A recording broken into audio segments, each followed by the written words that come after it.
Selamat sore dan salam sejahtera bagi kita semua.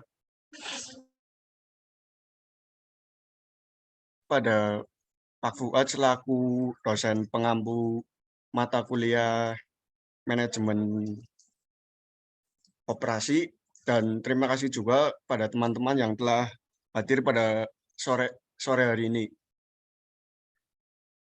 Ya, sebelum masuk ke presentasi, saya akan memperkenalkan dulu anggota dari kelompok 2. Yang pertama ada Mas Tunjung Bima, NIM 19 02010072. Kedua ada Mas Izul 73. Ketiga ada Zainur Arif dengan NIM 246. Saya Imawan Faisal Afan dengan NIM 298. Dan yang terakhir ada Mas Arif Priyono Pangestu dengan NIM 363. Ya, kelompok kami akan membahas tentang manajemen proyek. Untuk selanjutnya, materi pertama akan disampaikan oleh Mas Izul. Pada Mas Izul saya persilakan. Baik, terima kasih Mas Himawan. Ya, Apakah sama-sama. share screen-nya sudah terlihat? Sudah. Baik.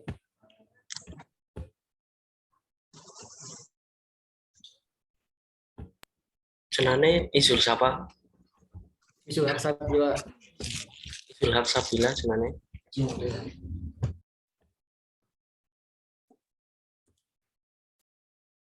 Definisi manajemen proyek.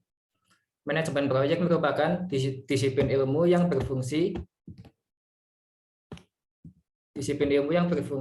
berfokus pada perencanaan, pengelolaan, dan pengorganisasian untuk dapat mencapai tujuan objektif dari proyek. Istilah proyek di sini adalah kegiatan yang sifatnya sementara dan telah ditentukan waktu proses kerja.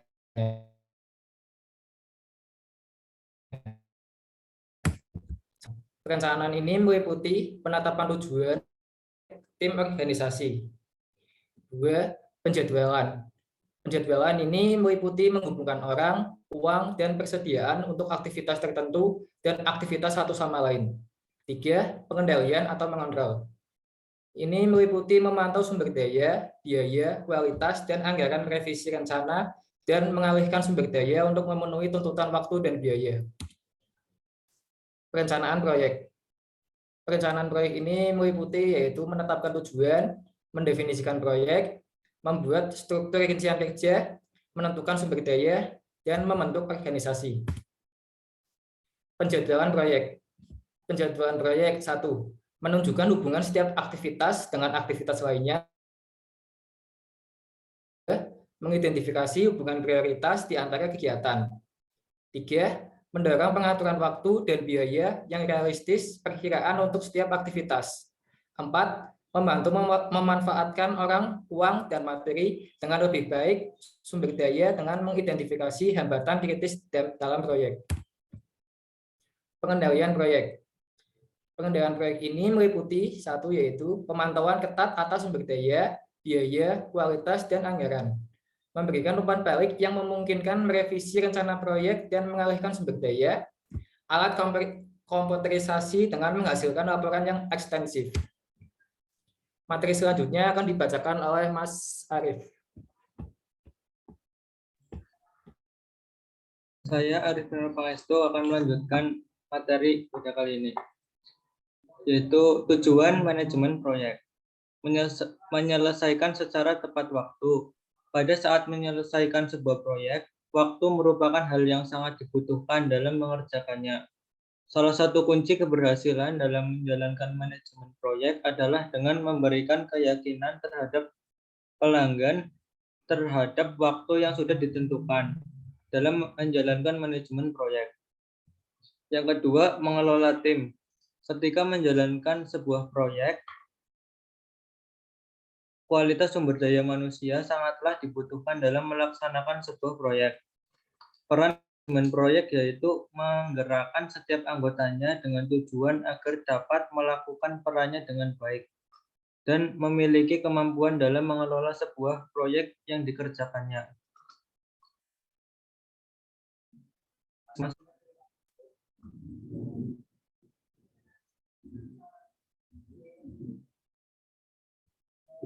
Benar ya, Mas? ya next. Oke.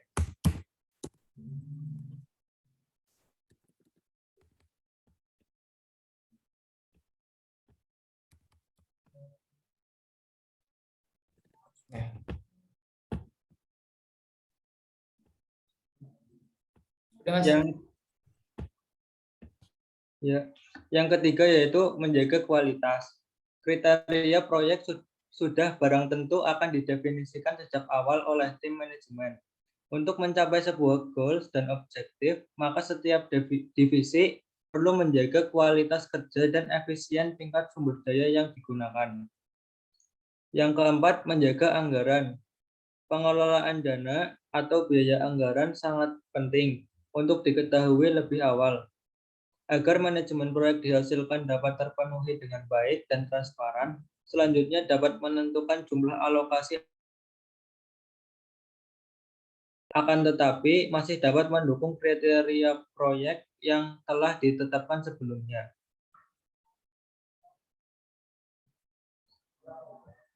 Tahapan manajemen proyek. Yang pertama, proyek definition. Pendefinisian proyek, yaitu mendefinisikan tujuan proyek dan faktor-faktor yang harus dipertimbangkan agar proyek tersebut berhasil dengan kualitas yang diinginkan. Project initiation, inisiasi proyek, yaitu perencanaan awal terhadap sumber daya yang akan digunakan sebelum suatu proyek dimulai. Project planning, perencanaan proyek, yaitu menguraikan dengan jelas bagaimana sebuah proyek harus dijalankan seperti waktu, biaya, dan ruang lingkup proyek. Yang keempat, project execution atau pelaksanaan proyek, yaitu melakukan pekerjaan agar proyek yang dimaksud berhasil sesuai dengan keinginan.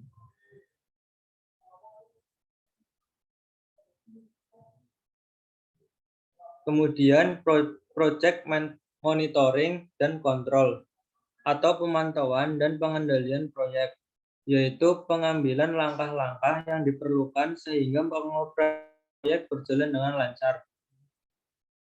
Kemudian project closure, penutupan proyek, yaitu menerima hasil akhir dari proyek dan menghentikan semua penggunaan sumber daya.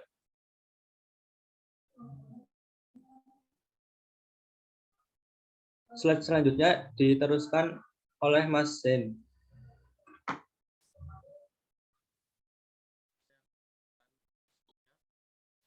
Sasaran manajemen proyek. Menyelesaikan dan mengembangkan proyek sesuai dengan anggaran, biaya, dan waktu dalam kualitas atau spesifikasi sesuai dengan yang awal. Tingkatkan nama baik pelaksanaan. Siapa ini selanjutnya ini? Kok diam?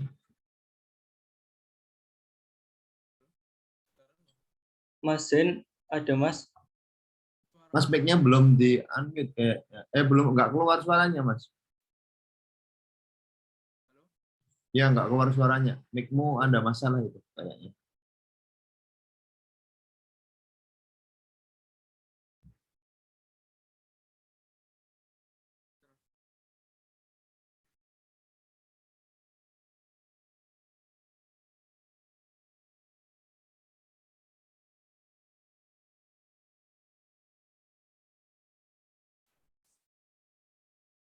Iya, nggak keluar suaranya, Mas.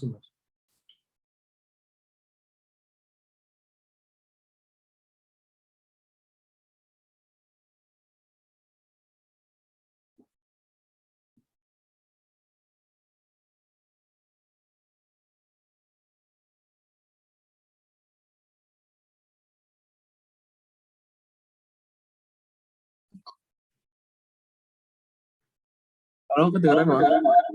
Ya, Sasaran manajemen.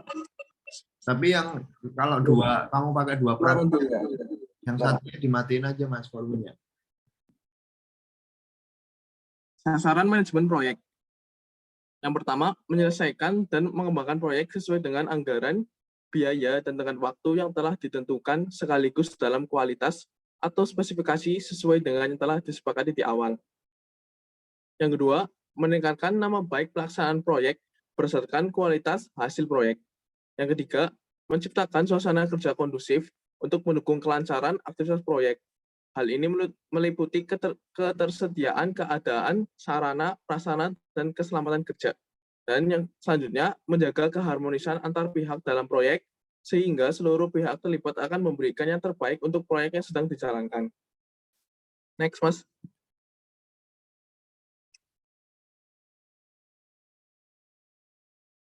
Contoh manajemen proyek. Yang pertama, proyek industri manufaktur. Contohnya yaitu penerapan project management pada industri manufaktur untuk memproduksi suatu produk secara keseluruhan. Salah satu bukti nyata adalah industri mebel, tekstil, dan bahan baku pada beberapa perusahaan di Indonesia. Yang kedua, proyek manajemen konstruksi. Proyek yang berhubungan dengan manajemen proyek seperti pembangunan fasilitas umum atau sarana publik. Contoh nyata dalam kehidupan sehari-hari adalah pembangunan jalan tol, bendungan, jembatan, listrik, gedung, dan lain sebagainya. Next. Proyek padat modal. Proyek padat modal adalah proyek produksi besar dengan bantuan mekanik atau robot. Proyek ini disebut padat karena pada eksekusinya membutuhkan modal yang banyak. Banyaknya modal yang diperlukan membuatnya hanya bisa dilakukan oleh perusahaan besar. Proyek penelitian. Proyek penelitian pada dasarnya adalah satu proyek yang dilakukan untuk kepentingan penelitian dan pengembangan hasil dari penelitian tersebut. Nanti digunakan untuk meningkatkan kualitas dari suatu barang atau jasa, atau hanya untuk mengembangkan ilmu. Yang selanjutnya, Project Management Technique atau PERT. PERT adalah suatu alat manajemen proyek yang digunakan untuk melakukan penjadwalan, mengatur dan mengkoordinasi bagian-bagian pekerjaan yang ada di dalam suatu proyek. PERT yang memiliki kepanjangan Program Evaluation Review Technique adalah suatu metodologi yang dikembangkan oleh Angkatan Laut Amerika Serikat pada tahun 1950 untuk mengatur program misil. Sedangkan terdapat metodologi yang sama pada waktu bersamaan yang dikembangkan oleh sektor swasta yang dinamakan CPM atau metodologi PERT divisualisasikan dengan suatu grafik atau bagan yang melambangkan ilustrasi dari sebuah proyek. Diagram jaringan ini terdiri beberapa titik atau nodes yang merepresentasikan kejadian atau suatu titik tempuh. Titik tersebut dihubungkan oleh suatu vektor yang mempresentasikan suatu pekerjaan dalam sebuah proyek. Arah-arah dari vektor atau garis menunjukkan suatu urutan pekerjaan. Next, Mas. Gambar ini analogi diagram PERT.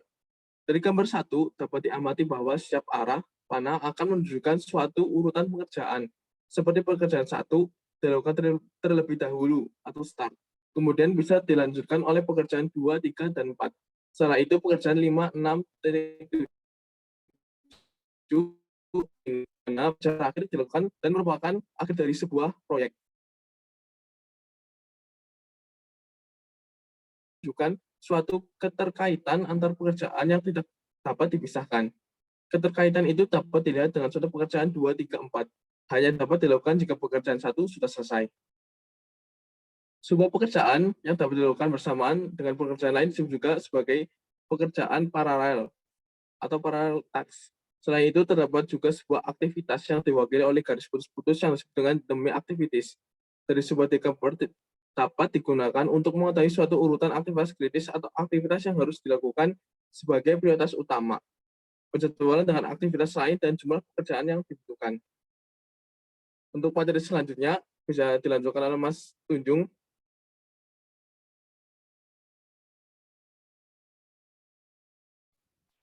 Baik, Mas Sen. Suaranya udah terdengar belum ya, teman-teman? Sudah, Mas, sudah. Sudah ya, Pak? Sudah. Langkah-langkah dalam melakukan perencanaan dengan PERT. 1. Mengidentifikasi aktivitas dan titik tempuhnya. 2. Menetapkan urutan pengerjaan dari aktivitas-aktivitas yang telah direncanakan. 3. Membuat suatu diagram jaringan. 4. Memperkirakan waktu yang dibutuhkan untuk aktivitas. 5. Menetapkan pembaharuan diagram PERT sesuai dengan kemajuan proyek. Karakteristik PERT. Dari langkah-langkah penjelasan metode PERT, maka bisa dilihat suatu karakteristik dasar PERT yaitu sebuah jalur kritis. Dengan diketahuinya jalur kritis ini, maka suatu proyek dalam jangka waktu penyelesaian yang lama dapat diminimalisasi. Ciri-ciri jalur kritis adalah 1. Jalur yang biasanya memakan waktu terpanjang dalam suatu proses. 2. Jalur yang tidak memiliki tenggang waktu antara selesainya suatu tahap kegiatan dengan memulai suatu tahap kegiatan berikutnya. 3. Tidak adanya tenggang waktu tersebut yang merupakan sifat kritis dari jalur kritis. Next, Mas. Kemudian manfaat PERT. 1. Mengetahui ketergantungan dan keterhubungan tiap pekerjaan dalam suatu proyek. 2. Dapat mengetahui implikasi dan waktu jika terjadi keterlambatan suatu pekerjaan. 3. Dapat mengetahui kemungkinan untuk mencari jalur alternatif lain yang lebih baik untuk kelancaran proyek. 4. Dapat mengetahui kemungkinan percepatan dari salah satu atau beberapa jalur kegiatan. 5. Dapat mengetahui batas waktu penyelesaian proyek. Next, keterbatasan PERT atau CPM. Kegiatan proyek harus didefinisikan dengan jelas, independen, dan stabil. Kemudian hubungan prioritas harus ditentukan dan dijaring bersama. Ketiga, perkiraan waktu cenderung subjektif dan dapat dipalsukan oleh manajer. Yang terakhir, ada bahaya yang melekat pada terlalu banyak penekanan yang ditempatkan pada jalan terpanjang atau kritis. Ya, terima kasih buat Mas Bimbim yang telah menyampaikan materinya.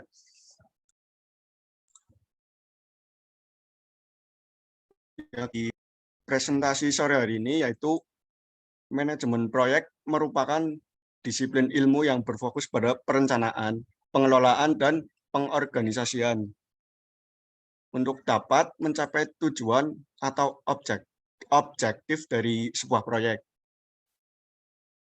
Supaya suatu proyek bisa berjalan lancar menuju tujuan proyek dengan spesifikasi yang telah ditentukan di awal, diperlukan manajemen proyek yang baik.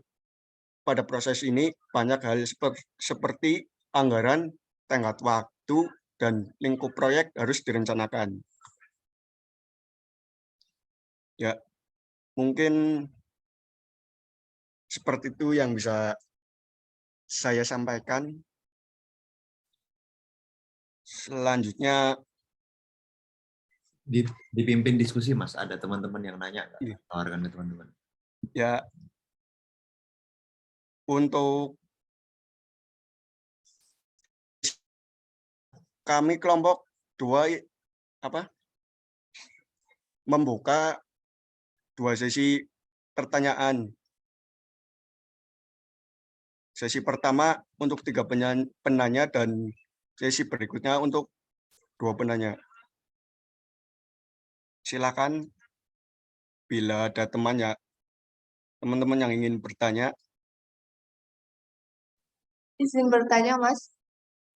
Ya, monggo. Mohon maaf, Pak, ini off kan? Nggak apa-apa ya? Ya, silakan, Mbak. Iya. Izin bertanya, saya Tasya Fibiadi Putri, NIM 21020010261. Di slide 5 modal. Nah, contoh dari proyek padat modal tersebut itu apa saja ya? Terima kasih. Oke, sama-sama. Oh iya, notulen harap ditulis ya pertanyaannya. Siap, Mas Hilman.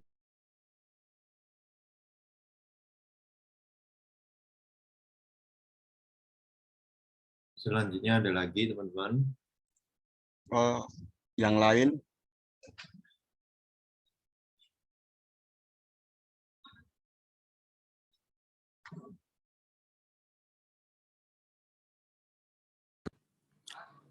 Saya Mas izin bertanya.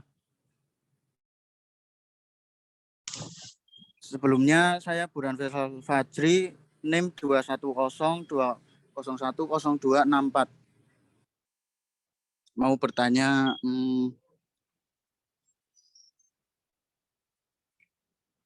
kan tadi dijelaskan bahwa ada contoh-contoh sumber daya manajemen proyek. Lah, apa saja itu ya Mas? Sekian dari saya. oke, terima kasih.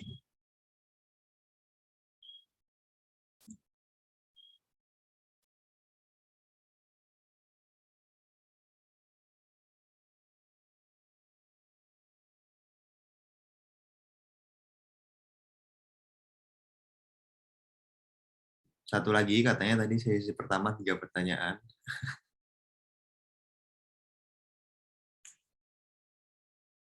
Ayo. Ada lagi yang lain?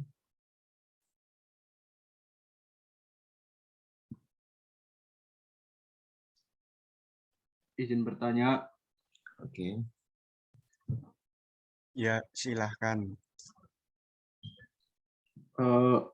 Sebelumnya perkenalkan nama saya Asa Alfandi, NIM 21020010251. Izin bertanya, dalam suatu manajemen proyek itu kan ada suatu grup proses dan suatu knowledge. Apa sih hubungannya grup proses dan knowledge itu? Sekian, terima kasih. Grup proses sama knowledge. Apa Mas, dalam apa? Manajemen proyek itu ada grup proses dan knowledge. Apa hubungannya itu gitu? Mas Iya, Hasan? Pak. Oke. Iya. Bagi kelompok 2 itu saya sediakan room. Silahkan kalau mau diskusi bisa masuk ke room kelompok 2 itu. Saya tunggu 5 menit baru nanti silahkan kalian memberikan jawabannya. Bisa masukkan ya?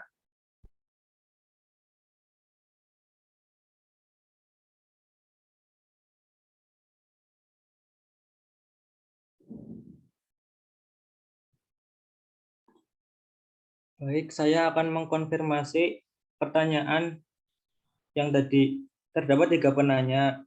Yang pertama dari Mbak Tasya, yaitu proyek padat modal, yaitu contoh proyek padat modal. Yang kedua, pertanyaan dari Mas Burhan, contoh-contoh sumber daya manajemen proyek. Yang ketiga, dari Mas Asa Alfandi, dalam manajemen proyek ada grup proses dan knowledge. Terima kasih.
Kita tunggu jawabannya dulu ya, teman-teman.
Iya, Pak. Ayo, Mas. Sudah ya? Ya, Iya, sudah. Pak. Sudah, Pak.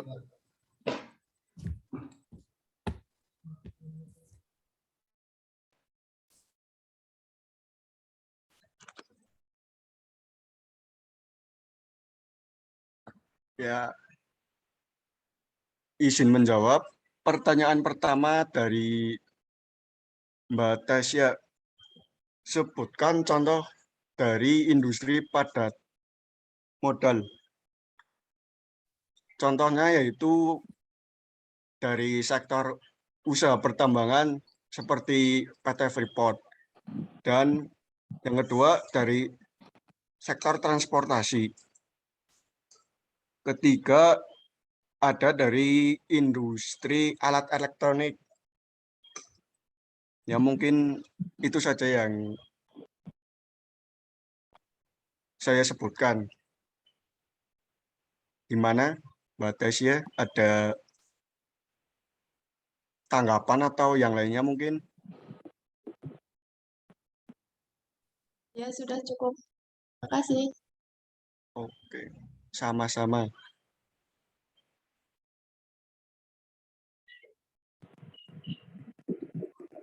Izin menjawab, Mas Moderator. Ya, monggo Mas. Untuk pertanyaan 2 dari Mas Faisal. Contoh-contoh sumber daya manajemen proyek. Dalam manajemen proyek terdapat beberapa macam tenaga kerja atau manusia. Yang kedua peralatan. Yang ketiga material atau bahan baku. Yang keempat modal. Ada beberapa aspek dalam menentukan alokasi sumber daya. Yang pertama yaitu jumlah sumber daya yang tersedia dengan kebutuhan maksimal proyek. Yang kedua, kondisi keuangan untuk membayar sumber daya yang akan digunakan. Yang ketiga, produktivitas sumber daya. Yang keempat, kemampuan dan kapasitas sumber daya yang akan digunakan. Yang kelima, efektivitas dan efisiensi sumber daya yang akan digunakan nantinya. Apakah sudah jelas jawabannya, Mas Faisal? Sudah Mas, cukup. Terima kasih. Ya, sama-sama Mas. Izin menjawab Mas Himawan. Ya, monggo Mas. Mas Saya Izul. akan menjawab pertanyaan nomor 3 dari Mas Asa Afandi. Pertanyaannya, apa hubungan grup proses dan knowledge? Knowledge berperan penting dalam sebuah manajemen proyek, terutama dalam pengawasan grup proses manajemen proyek, di mana grup proses adalah suatu rencana demi kelancaran proyek agar lebih mudah dan memulai proyek, dan tugas knowledge ialah memonitoring segala hal dari berbagai aspek yang terjadi di dalam grup proses. Bagaimana Mas Asa Afandi? Apakah sudah memuaskan jawabannya? Ya, terima kasih Mas Izul, sudah Ya, cukup jelas. Ya, terima kasih untuk para penanya yang sudah bertanya pada termin pertama ini. Dan termin pertama ini saya tutup dulu. Terima kasih untuk para penanya. Selanjutnya, untuk sesi tanya jawab termin kedua saya buka, yaitu untuk 2 penanya. Barangkali ada ya teman-teman yang ingin bertanya, saya persilahkan. Izin bertanya, Mas. Ya, saya silahkan. Sebelumnya saya Misbahul Anam dengan NIM 210-201-02-18. Saya ingin bertanya tentang tahapan manajemen proyek, yaitu tentang project planning dan project execution. Jika ada sesuatu hal yang yang menjadi ini sehingga tidak terencana, maksudnya tidak sesuai rencana gitu, apa yang harus dilakukan? Saya ingin tahu, jika terjadi sesuatu yang tidak sesuai rencana, apa yang harus dilakukan? Langkah apa? Terima kasih pada Mas Misbahul Anam untuk pertanyaannya. Ya, sama-sama.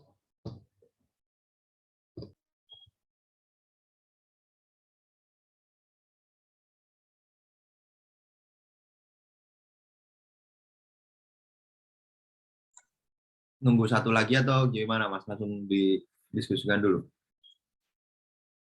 nunggu satu lagi aja, Pak. Biar Oke. sekalian.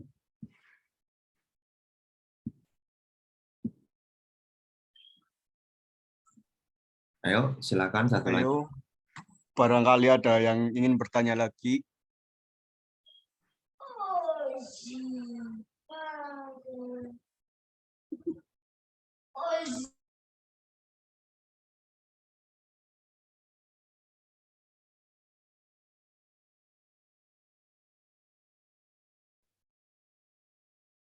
Jika tidak ada, mungkin langsung itu saja dulu, Mas. Dijawab, Mas. Ya, Pak. Siap. Kami diskusikan dulu. Oke, oke.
Ya, Mas, izin menjawab pertanyaan Mas Misbahul Anam.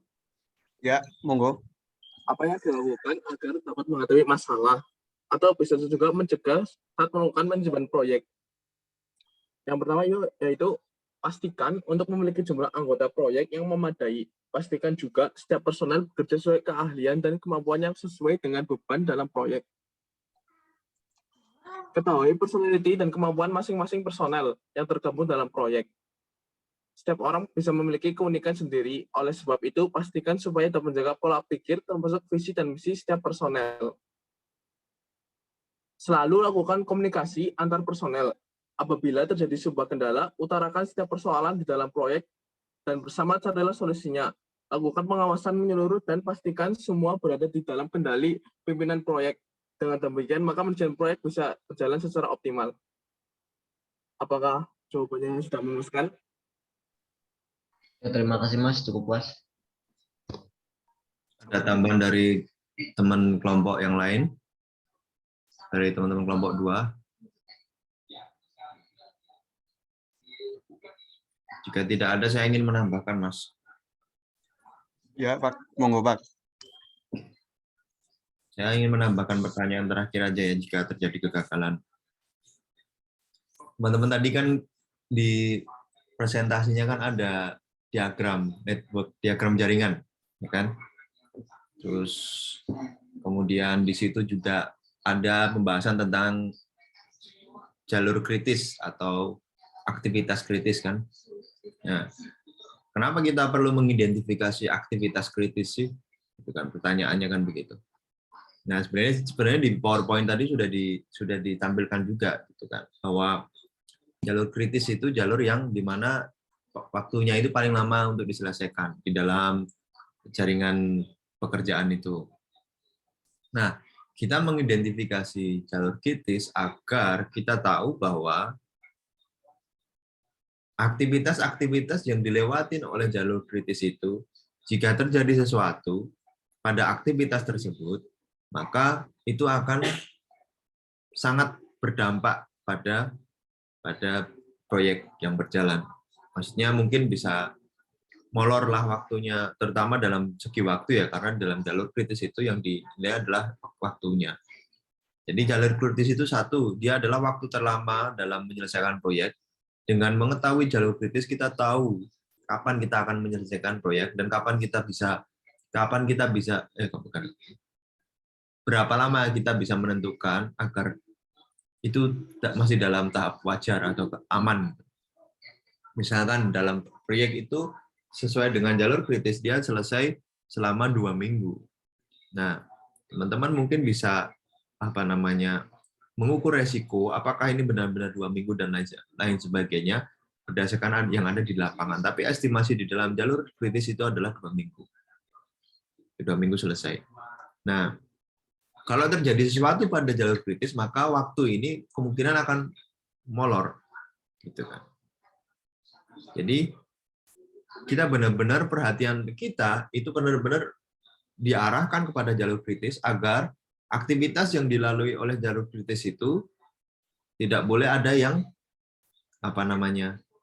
tidak sesuai rencana, harus direncanakan semua, harus berjalan sesuai rencana semua. Kita harus mengalokasikan sumber daya yang prioritas kepada jalur kritis ini, karena ini jalur yang dimana ketika ada sesuatu hal yang tidak sesuai rencana itu akan sangat mempengaruhi proyek. Nah, bagaimana kita bisa menemukan jalur kritis? Nah, saya ingat di PPT tadi tidak dijelaskan ya. Tapi nanti di video saya akan menjelaskan. Bagaimana kita bisa mendapatkan jalur kritis itu gimana, mencari jalur kritis itu gimana. Terus kemudian kalau sudah ketemu jalur kritis, bagaimana kalau kita ingin mempercepat proyek itu bagaimana? Gitu kan. Bagaimana ketika terjadi kesalahan, apa akibatnya jika terjadi kesalahan pada jalur kritis. Kemudian ya dari jalur kritis itu manajer bisa mengelolanya lebih mudah gitu. Jadi sumber daya alokasi pikiran dia itu ada di sepanjang alur dari jalur kritis itu, aktivitas-aktivitas yang dilalui oleh jalur kritis itu. Jadi ketika memang mau dipercepat ya dia tinggal menambahkan sumber daya yang ada pada aktivitas yang dilalui jalur kritis itu, sehingga waktunya semakin pendek, sehingga memperpendek jangka waktunya. Nah, itu bisa memunculkan jalur kritis baru. Itu. Jadi, apabila terjadi kegagalan, tergantung kegagalannya tipenya apa. Kalau kegagalannya itu karena human error, dan itu masih bisa misalkan terjadi misalkan gini. Yang dimaksud dengan jalur kritis itu kayak gini. Teman-teman bikin bikin kaos. Bikin kaos itu pekerjaannya apa aja? Jangan bikin kaos terlalu itu. Nah, bikin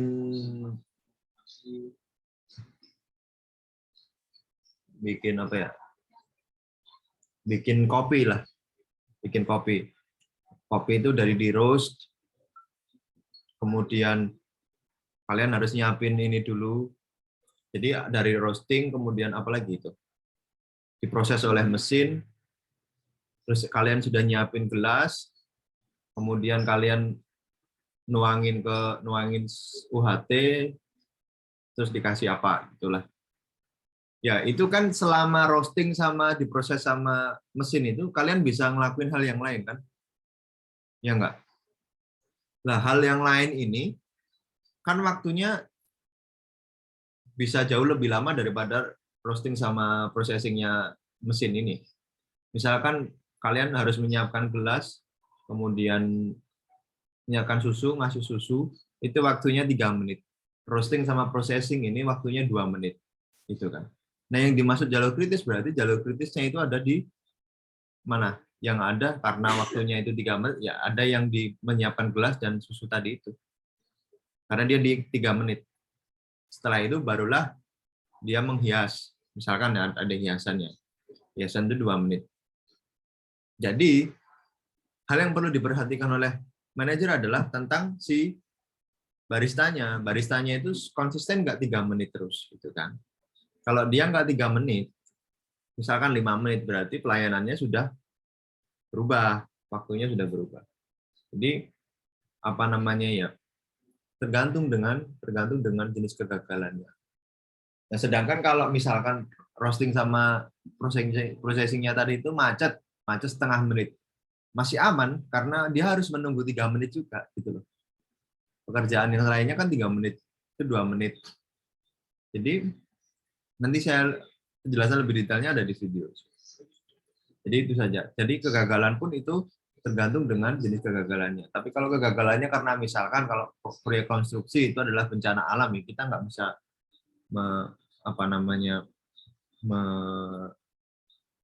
menghindari itu kan. Atau misalkan ada alat yang patah gitu kan. Alat yang patah paling juga yang berdampak adalah di mana? Di bagian waktu saja kan. Kalau alatnya apakah kita rugi alat? Ya enggak, karena alatnya itu dia sudah diestimasikan kekuatannya, mungkin waktu itu memang lagi atas gitu. Itu aja. Oke, itu saja dari saya. Ya, terima kasih Pak atas tambahannya.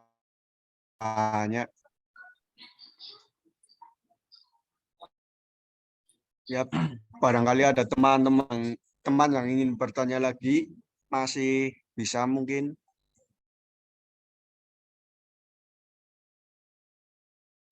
Jika nggak ada, bisa ditutup aja, Mas.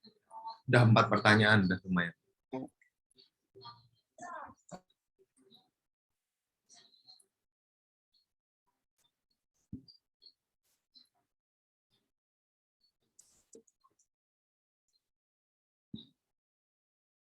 Silakan ditutup aja, Mas.